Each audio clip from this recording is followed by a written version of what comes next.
Assalamualaikum, урматтуу жердештер. Бул видеону максимал түрдө бөлүшүп коюңуздар, колдон келишинче. Биз дагы жаран катары шайлоо жыйынтыгы боюнча өзүнүн ой пикирди билдирип, жаран катары калтырып коюуну туура көрдүм. Урматтуу жердештер, кечеги да көрдүңүздөр. Биринчи күнү БШК Боршайком Ата журт партиясын ынтымак, ишеним, альянс партияларды өткүздү. Бүтүн Кыргызстан. Бирок биз урматтуу жердештер ачыгын айтыш керек да могу жерде.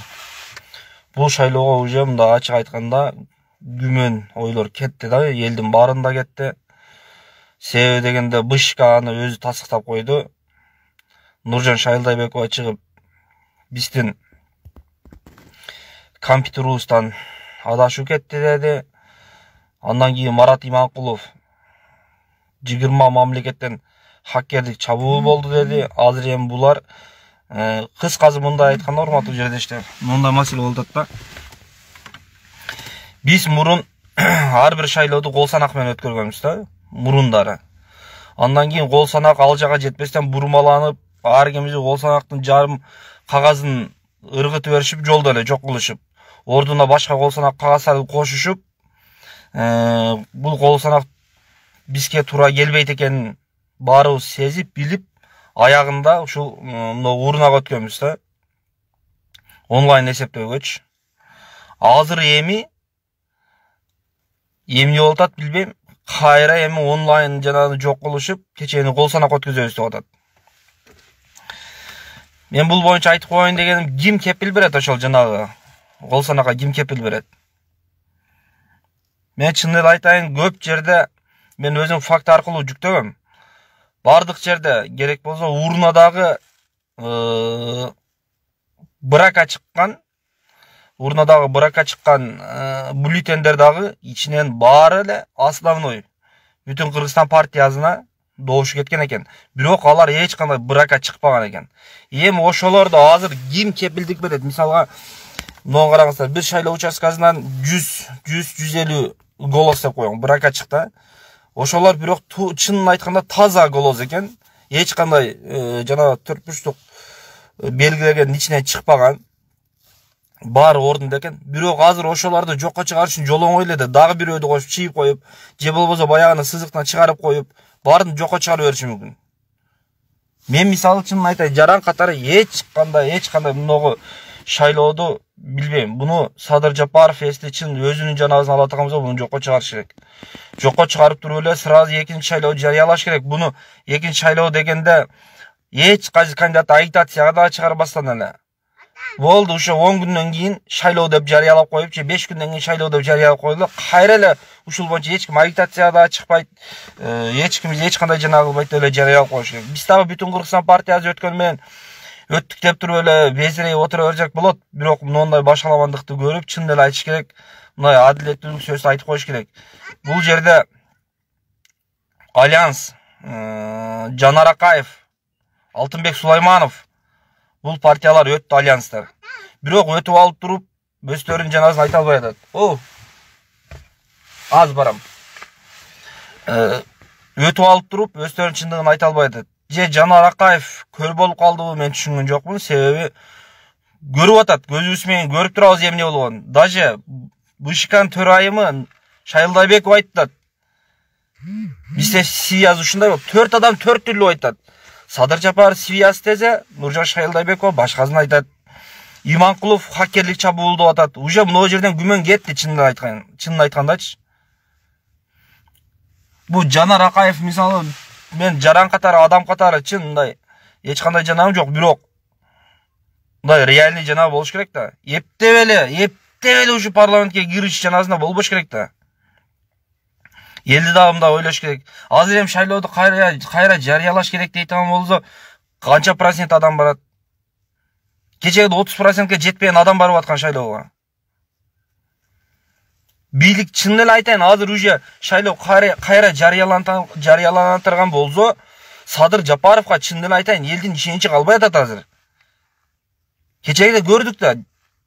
Адам 100% катышкан жок. 70% адам шайлоодун таза өтүшүнө ишенген жок. Ошолор барган жок шайлоого. 70%. 30% адам шайлоодун ишенишине таза өтөт деген ойдо барбаса дагы ар кимди колдогон адамдар барып атат. Аз эми эртең шайлоо кайра жарыялана турган болсо ошол адамдар барабы, хотя бы 30% адам барабы деген ой болуп атат могу жерде. Же кайра 25%ке түшүп калабы. Эртең урматтуу туугандар, мен айтайын дегеним, эртең барып шайлоого аягында бир 15% менен бир болбогон жанагы менен өткөрүп калбайлык шайлоодо. Элдин кичине ишеними болуш керек. Кайра айсылы жаман көрө бербегиле. Элдин бийликке ишеними болмоюнча Кыргызстанда өнүгүү болбойт. Кантип өнүгүү болот? Эртең 15% адам бар шайлоо өткөзүп калат болсо, кантип Кыргызстанда өнүгүү болот? Ар бир барган кандидаттын өзүнүн эле жанагылары барып калат. Агитаторлор ошон тууган уругу эле өтүп калат эртең. Чыныгы карапайым элдер эртең шайлоого катышпай калат ушул кетишинде болсо. Уже мыногу чынын эле айтайын, биз да ушул жерде кол чабып отуруп, бүтүн Кыргызстан партиясынан 6 мандат өттү. Бүтүн Кыргызстан партиясынан ушулар өттү деп кол чабып отурсак болот, бирок уже мыногу шайлоодо чынын эле айтайын, уже азыр кандай тактиканы колдонушат? Азыр төлкө ачык эле айтайынчы, мен мындай жаран катар менин оюмда төлкө договор эле болуп атат азырчы. Төлкө договор болуп атат. Мунунда кылыш керек. Муну көп ал деп паланча жерге кое салыш керек. Өтпөй калган адамдарды мунугу кызматка сунуштай салыш керек. Мунугу партияны өткүзүп коюш керек деген эле договор болуп атат. Мен жеке оюмда ошондой эле болуп калды азырчы. Азыр өтпөй калган партия кимдер калды? Муну Атамекен, Азаттык, Реформа дагы башкалар. Бүт ошол адамдар менен дагы сен министрликке, сен паланчага, сен түгүнчөгө деп туруп, анан кийин баягы эле 90 депутат өтөт. Калгандары иштей турган болот. Билем азыр кандай договор болду. Мен оюмда ошол эле турат азыр. Шайлоодо дагы ушундай жана кылабыз, ушунча күнгө деп жана кылабызбы? Аз ким ишенет? Мисалы мен айылган кеткен жанагылар биз бердик мейде. Ал жака бердик. Райондан карап ким ишенет ошону жана кылганга? Болбосо БШК чыгарбай, мен мисалы факт менен жөнөттүм, Алапка районуку мен факт аркылуу жөнөттүм го. Ошол жерде протокол түзүлдү, ошол протоколду чыгарбай БШК мына Алапка районунан мынонча голос келди, мынонча голос жанагы деп.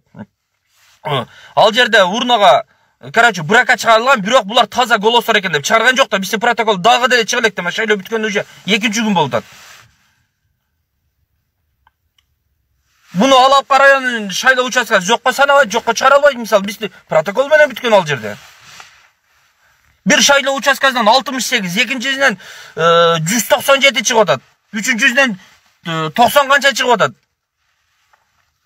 Бул чынын эле айтканда, урматтуу жерлештер, бул мындай элди да кишине ойлоп коюш керек. Эптеп эле жогору өтүп алып туруп эле бир 100-150 адам эптеп эле бир нерсе талкуулашып эле эптеп жана кыла берген болбойт мамлекетте. Садыр Нуркожоевич өзү айткан, мен таза шайлоо өткөрүп берем. Элге салып берейин деди. А мейли таза шайлоо өтпөптүр. Мейли өзү көрдү, кандай болуп атканын көрдү. Жок дегенде шайлоо жарыялаш керек азыр.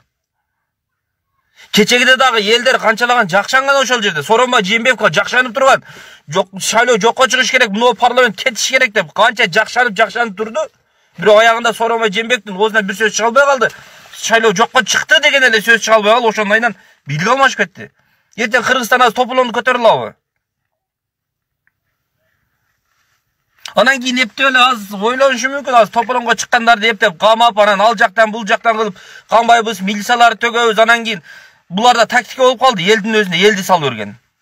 Ошондой кылып отуруп, анан аз бир эртең көрөсүңөр, митингге бирөө чыга турган болсо, эртең келет дагы бир группа келет элдер. Келип туруп, бийликке каршы чыкпагыла, анан кийин биз мындайбыз деген эл өздөрүнүн адамдарын граждандарды киргизип туруп, полный чыгарышат эртең элге салып. Ушул менен мамлекет оңолобу, ушул менен мамлекет алдыга жылабы?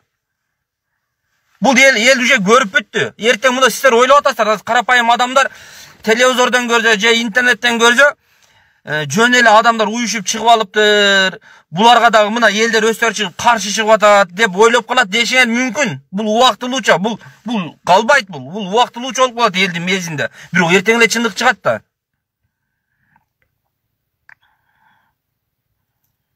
Эми Садыр Жапаровдун тарапташтары, Камчыбек Ташиевдин тарапташтары, Нуржан Шайылдайбекованын тарапташтары, силер дагы көзүңөр менен көрүп турасыңар. Үстү-үстө мына баарыбызда төбөбүздө көрүп турган Алла бар. Баарыбызды көрүп турат. Эмне болуп атканын, шайлоо кандай өткөнүн дагы көрүп турат. Жок дегенде өзүңүздөр адилеттүүлүк үчүн айтып коюңуздар. Мондай шайлоо тура элдин оюн бурмалоо болду. Күндүзү менен шайлоо участкаларында эч кандай акча таратуу болгон жок. Мугалимдерди кууп келүү болгон жок. Башка мамлекеттик иштегилер кууп келүү болгон жок. Бирок булар элдин оюн уурдап койду. Эртең элдер ал жакта бүт башынан булгытып, шайлоонун жыйынтыгын эптеп отуруп бурмалашып бере турган болсо, бул жактан элдер чыкса, карапайым адамдар ойлоп калат деди. Таза шайлоо өттү, булар эмнеге чыгып атат? Бул жерде мурункудай сатып алуу болбодугу деген ойдо калат деп атат. Бирок ал жактан өздөрү компьютерден жасап коюп атат. Буну барыңыздар көрдүңүздөр. Эсти жок адам катары дагы, инсан катары дагы шайлооду көрүп туруп, ушул шайлоодагы жокко чыкпасын дейт болсоңор, анда өз убалыңар өзүңөргө. Азыр элдер тополоңго чыгып башка болуп, кайра мамлекетте тополоң болуп келсе, мамлекет алдыга жылбайт. Эсти жок тополоң болбосо, ушул менен өткөндө дагы мына жанаңарда бара турган мына альянс кетип атат. Мен ачык айтам, мен мынчалык жана кылбаган элем. Альянс кетип атат. Жанар Акаевдер бар патхалимдик кылып отуруп болсо дагы силер түйүңөргө жетет. Мен бул нерсени ачык айтып коюшум керек. Себеби Жанар Акаевдин жүзүн мына шайлоодо көрүп атабыз. Шайлоодун ушунда бардак өткөнүн көрүп туруп, жок дегенде адам катары болсо дагы шайлоо мындай өттү деп айтып коюш керек эле. Жок, шайлоо таза өттү, жок. Эмне парламенттик ошол депутаттык кресло эмне элден артык болдубу? Ошол кресло Кыргызстандын элинен артык болуп атабы? Эмне себеп менен хотя бы Нуржан Шайылдайбеков өзүнүн сөзүндө турбайт? Эмне себеп менен биздин органдар өзүнүн сөзүндө турбайт? Марат Иманкулов МВДда иштеп, мурун канчалан кызматтарда иштеген. Адам катары дагы өзүнүн жеке пикиринде туруш керек эле. Эркектик намыс болсо кармаш керек эле. Бизге канча мамлекетте хакерлик чабуул болду деп атат. Эсте ошол сөзү чын боло турган болсо, сөзүндө туруп шайлоо жокко чыгарыш керек эле. Эгер жок бул сөз чын эмес, элди алдап койгон болсо, анда жоопко тартылыш керек. Бул эң жогорку кызматтагы адам. Бул жөнөкөй карапайым адамдар эмес, ар нерсени сүйлөй бергидей. Ал эң жогорку кызматта турган адам. Ал оозуна келген ноттой берген акысы жок. Чыгып алып туруп ситуация кандай болсо, ошол боюнча сүйлөп койгон акысы жок. Баарыңыздар эле ойлоп атасыздар да. Ушул баардыгы эле ойлоп атат да азырчы. Чын эле айтыш керек.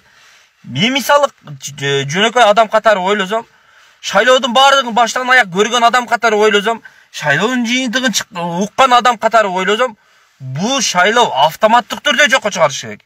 Себеби уже бул жерде күмөн кетти. Себеби бул жерде уже шайлооду өткөргөн 4-5 адам 4-5 түрлүү сүйлөп койду. Бардыгы сүйлөгөндө да шайлоо таза өттү деп айткан жок. Баары шайлоо күмөн болду, бирок 4-5 түрлүү койгон. Бирөө хакерлик чабуул десе, бирөө сбой десе, бирөө свет өчкөндө биздин компьютерибиздин бир жери тура эмес болду дей турган болсо, бул уже мындай чын эле айтканда, хотя бы ошо 5-өөнүн ою бир жерден чыкпайбы? Хотя бы ошо 5-өө бир жанан кармап таза өттү деп хотя бы кармап турбайбы? 5-өө 5 айтат, 5-өйдө дагы шайлоо таза өттү деген жок.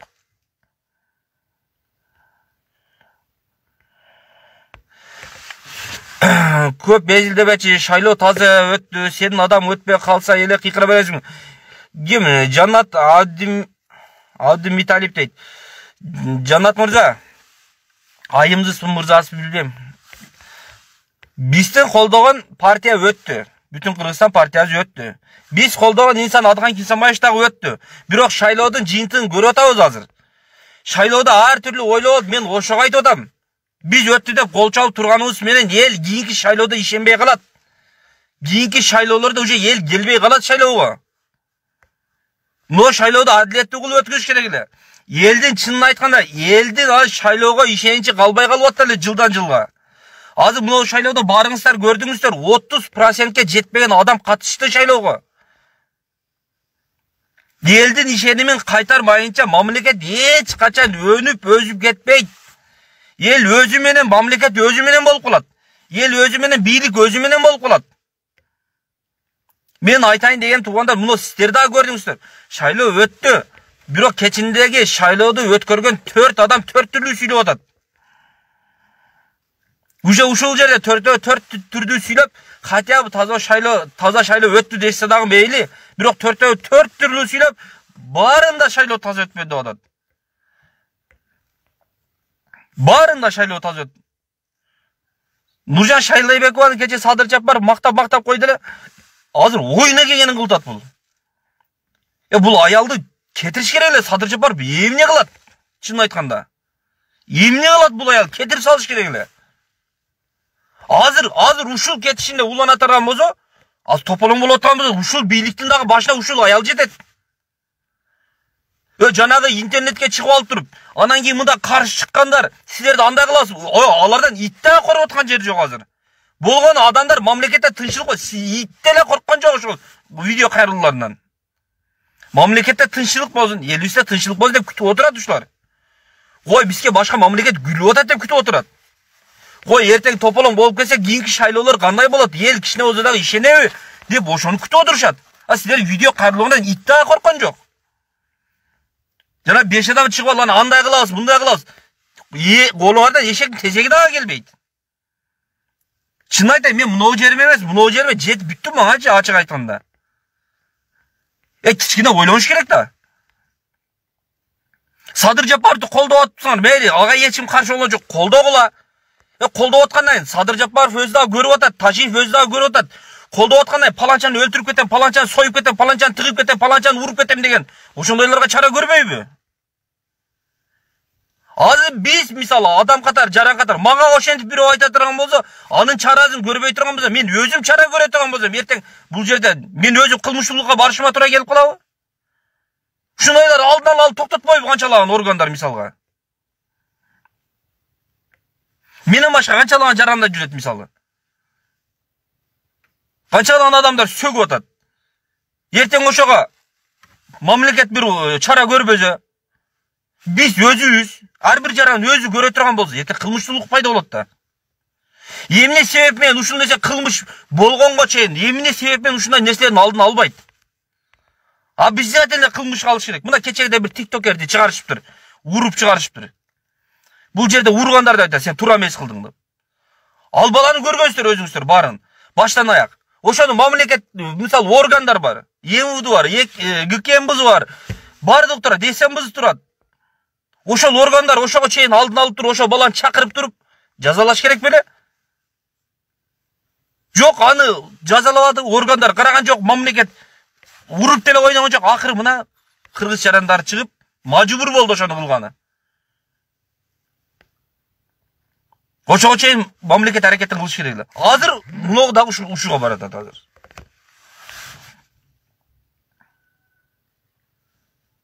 Мен жеке айтам деген туугандар, мынау шайлоо жокко чыгарыш керек. Мен бүтүн Кыргызстан партия өттү деп эле мынау жерде кол чабып отургум келбейт. Бул шайлоо жокко чыгарыш керек.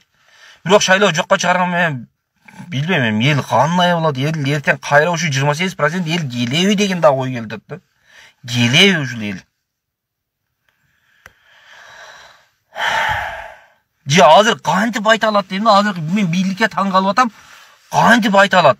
Уже жарыялап койду.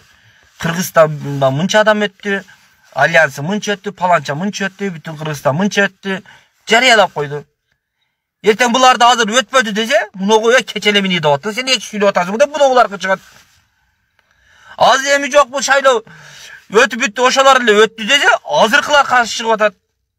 Себеби шайлоодо өтүшкөн 4 адам 4 түрлүү сүйлөп атат. Бирок 4 түрлүү сүйлөп атат, 4 тең төлкө мамлекетти туура эмес өттү деп атат.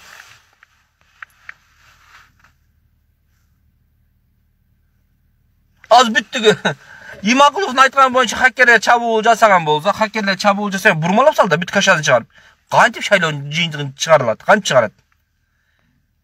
Уже шайлоо бюллетендер уже 2 сутка ар жерлерде туруп калды. Аны ким жооп бере алат ага? Мен мисалы чынын айтайын, мен ишенбейм азыр эртең шайлоо. Мага бүтүн Кыргызстанды эң көп добуш менен өтүп, 30 добуш алды, 27 добуш алды десе ишенбейм мен азыр.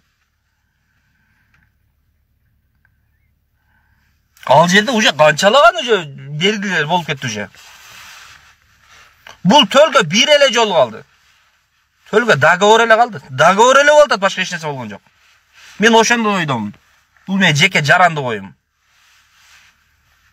Договорда башка эмне болду 2 суткадан бери? Урналарда жатат. Ва урналарда жатпайбыз, урналардан чыгарып саналып атат ал жерде айткандай. Протокол түзүлүп атат. Биз протокол түзүлүп, эмне себепми? Мен бир нерсе таң калып туугандар. Айтышы мүмкүн, таза кол санак болот. Ал жерде протокол түзүлөт. Эмне себеп менен биздин 2 күн мурун шайлоо бүткөндөгү түзгөн протоколубуз азырга чейин чыкпайт. Ал башка жерде башка жерге барып туруп, эмне башкача протокол болуп кеттиби? Же биздин протоколду өзгөртүп туруп башка протокол түзүш койду. Эмне себеп менен биздики дагы деле чыкпайт? Алапка районунун Кош-теректики чыккан гана протоколу. Ызардыкы гана. Протокол, биз протокол жүзүндө жөнөтүлгөн Бишкекке. Дагы деле эмне себеп менен чыкпайт? Мына протокол келди, Алапка районунан Ызар деген айылынан келди.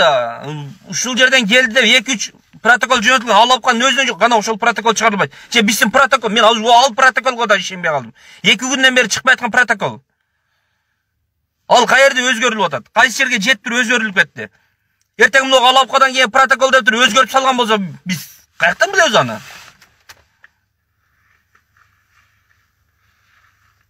Бул компьютерга деп, много урнага деп канчалаган акча коротулган бул жерде? Жаңы система деп канча акча коротуп беришкен мисалы ошол жерде? Жаңы протоколго деп. Ким жооп берет ага? İşlevegen urnalar başka memleketten bizge sat verse al oturuyoruz düşündü. Bu şaylauga Nurjan Şaylabekova kert başı menен жооп бериш керек. Өткөн шайлоону бири да таза өткөн жок. Бул өткөн шайлоолор көрүнгөн жерде 2 жолу болду ат. Садыр Нуркожоевич, сиз дагы мында адам катары ойлонуп көрүң өзүңүз дагычы. Мен адаммын, мен дагы адашышым мүмкүн деп бир ойлоп көрүңчү хотя бы. Мен дагы адашышым мүмкүн. Может, мен Нуржан Шайлайбекова боюнча адашкандырмын. Мен буну таза адам деп ойлоп алгандырмын деп ойлонуп көрүңчү бир себеби. Сиз адашканыңыз менен канчалаган жарандар Нуржан Шайлайбекова боюнча чыгарып атат. Буну кетириш керек, алмаштырыш керек деп. Кыргызстандын жалган айтпайын, 80% бул аялга каршы. Мен 100% деп ойлойм, мейли 10%-ын сизге окшоп колдогондору бар, башкалар бар. 80% каршы. Бул аялды кетириш керек эле да. Бул эмне кереги бар? Азыр мына чынын айтайын. Сиздин өткөрүп аткан биринчи парламенттик шайлообузга эл уже күмөндөндүбү? Сиздин өзүңүзгө минус. Сиздин бийлигиңизге эл ишенбей калды. Сиздин командаңызга эл ишенбей атат. Сиз жаныңыздагылар мага ишенип атат, мени колдоп атат. Мала жаныңыздагылар туура деп отурса колдоп атат деп отура бербең. Жаныңыздагылар 100 адам болсо, муногу жакта 6,5 миллион адам бар.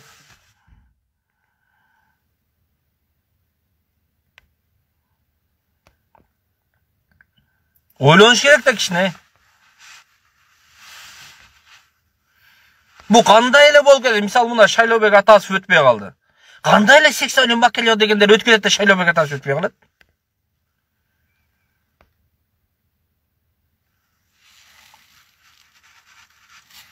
Вообще түшүнүксүз болуп кетти да. Урматтуу банда, сиздер да адилеттүүлүк боюнча айтып коюңуздар. Мындай мүмкүн эмес нерселер болуп атат, ачык айтканда. Же сиздер шайлоо жыйынтыгына ишене турган болсоңуздар, айтыңыздар. Анан онондой жанагылар чыгып алып, шайлоодун жыйынтыгы кандай чыкса дагы бийликке каршы чыкпагыла, бийликтин чыгарган жыйынтыгына каршы чыкпагыла. Бийлигин 4 жыйынтык чыгарбаса биз кантип каршы чыкпайбыз? Биринчи күнү чыгарган жыйынтыгын көрдүңөр. Эмне деди? Андан кийин 4 түрдүү сүйлөп отурса, ошол жанагылар токтоткула керекчи. Бир 5-10 тан чыгып алып туруп, анан кийин мындай кылабыз деп жанагы колуңан эшек тесе дагы келбейт. мындай жакшы сөз жакшы. Кой дегенде коюш керек. Кой. Айланайындар, силер ысык жерде отуруңар. Ошо ысык жериңерден турбагыла. Суукка чыксаңар, көчүңөр суу куруп коет. Турбагыла, жакшынай отургула дегенде жакшынай отуруш керек. Ел жакшынай эле айтат, токтоткула, болду деп. Болду дегенде болуш керек.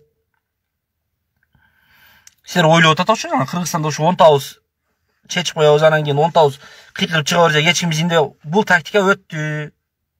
Бул тактиканы көрдүңөр.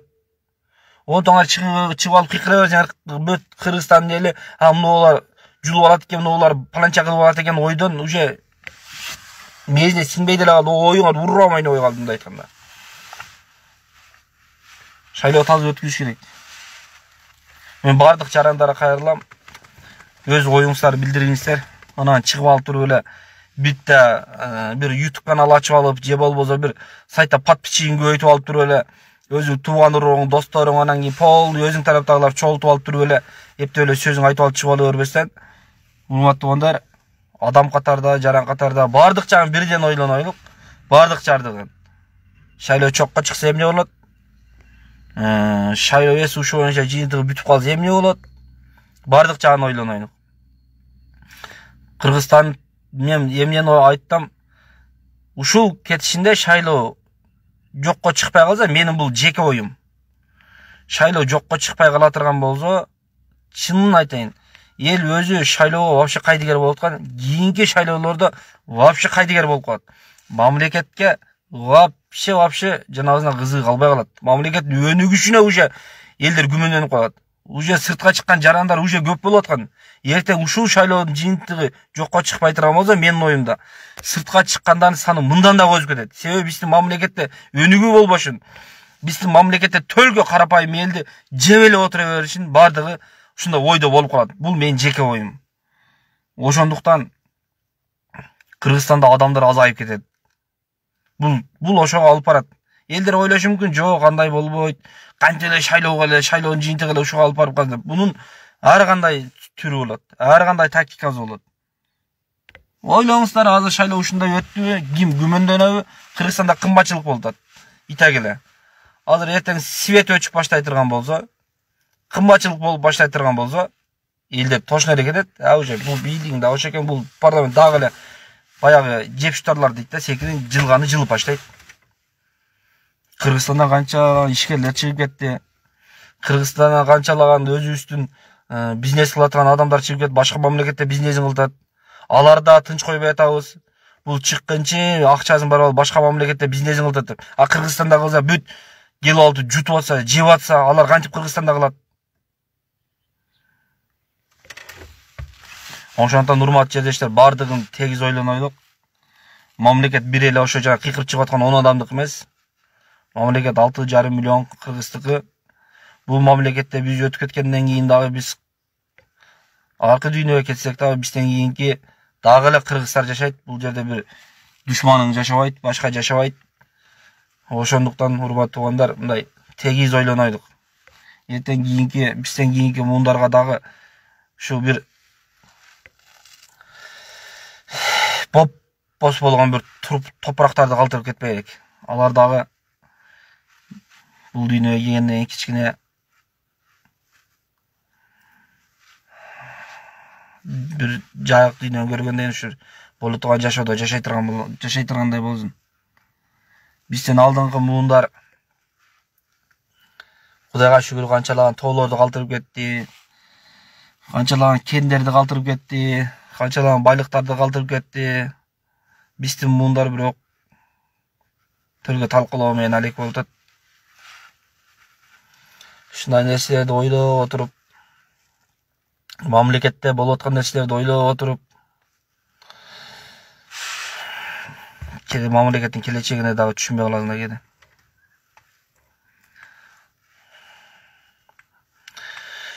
Кол санактар саналып атат. Кол санактар вообще бир түшүнүксүз болуп атат. Мен болгону айтайын дегеним, кол санактарга эмне себеп мен ишенбей атам, туугандар, мындай болуп атат да. Мен Алапка районунан силерге далил болуш үчүн айтып коеюн. Алапка районунан Жумагазы деген бала бар. Жумаказы деген. Ошолор күбөлүгүнүн астында. Протоколдор жөнөтүлгөн Бишкекке. Печат басылган протоколдор жөнөтүлгөндө 2 күн болду. Эмне себеп менен бизге көрсөтпөйт? Мына Алап районунан паланча участкадан келген протокол. Протоколдун ичинде мынча бюллетень бар экен. Bunun mınonçası жараксыз, mınonçası жараксыз эмес экен деп эмнеге чыгарбайт? Биз себеби протоколду жөнөткөндө урнага түшкөн жараксыз деп бюллетендерди ачканыбызда бардыгы жарактуу болуп бүтүн Кыргызстан партиясынын пайдасына түшкөн бюллетендер алар. Ал жерде дагы башка партияларга да түшкөн жанагы бар экен. Азаттыктыкы чыккан ал жерде. Азаттыкка таштагандар дагы бар экен. Алар баары таза боюнча экен. Бирок брака чыгара берген ал жерде. Ошолорду баары протоколду түзүп, шайлоо комиссиясы менен түзүп, ошол жерде байкоочулар менен түзүлүп жөнөтүлгөн. Кана ошол протоколдор. Бизде Жумаказы деген бала ошол шайлоо участкасында эле ошол бала ошол жерде отуруп полный протокол түзүп андан кийин чыккан. Биз аны түнкү саат канчада чыгышты? Түнкү саат 12ден өтүп ошондойларда бүтүшкөн алар. Түнү менен. Түнкү саат жана 3-4төрдө башка шайлоо участкасында тополоң болуп ошол жакта дагы саноо болуп аткан бизде. Кана ошол протоколдор каяка кетет? Ал протокол Бишкекке жеткенге чейин өзгөртүлбөйт деп ким кепил берет? Биз ушул нерселер ушуга чейин өзгөртүлүп кете бергенде наразы болуп, ушуга чейин өзгөртүлүп кете бергенде баарыбыз каршы болуп отуруп, урналар алынган эле. Бул урналар деле уже бийлик тарапы иштеп калатыган болсо анда не деген нерсе бул? Не деген көрүнүш бул? Бул урналардын жанагысы болду деп коем да менин оюмчачы. Урналар бир эки урна ашыкча чыгарылганбы дейм да бизгечи. Бир жерде бир партияга бир комнатага киргизишип алып урна жана салып отура берет экен деп коем да. Бюллетендерди паралдатыпчы.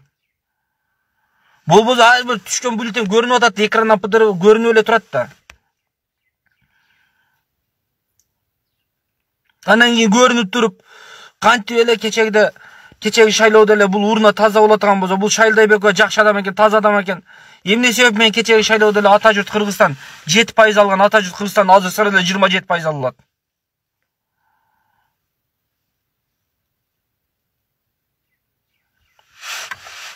Бул урнаны өзүчү ким алып келген болсо ошонун мойнуна илип туруп эле мына урнаны. Бүт жасалма урна алып келген. Кыргызстандын элинин тагдыры менен ойношкон урнаны алып келген. Ошо мойнуна илип туруп урналар жок эле кылып салыш керек болду. Бул канчалаган мамлекеттин акчасы бөлүнгөн бул урналарга? Мамлекет канчалаган акча бөлгөн буга?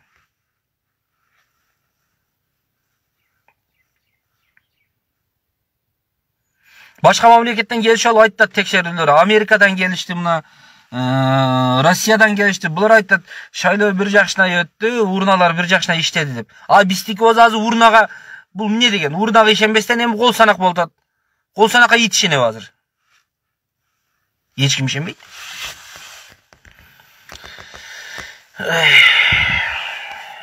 Эмне болуп атат билбейм, короче. Аягы эмне менен бүтөт билбейм. Адамдар кыпкызыл,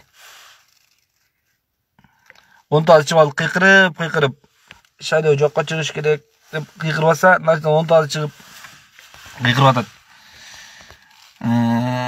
Бийликке каршы чыкканы кандай кылабыз, мындай кылабыз деп. Ойлошот окшойт, ошончо элдин баардыгы ошо 10 адамдан коркуп отура берет.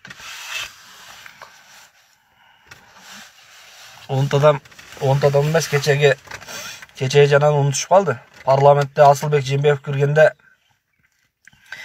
Асылбек Жээнбеков парламентке кирип сүйлөгөндө артынан бир депутат сүйлөгөндө ама сөзгө да жазылбай калган. Кечеге Сооронбай Жээнбеков парламентке киргенде турушуп алып кол чабып отурушуп калган бардыгы.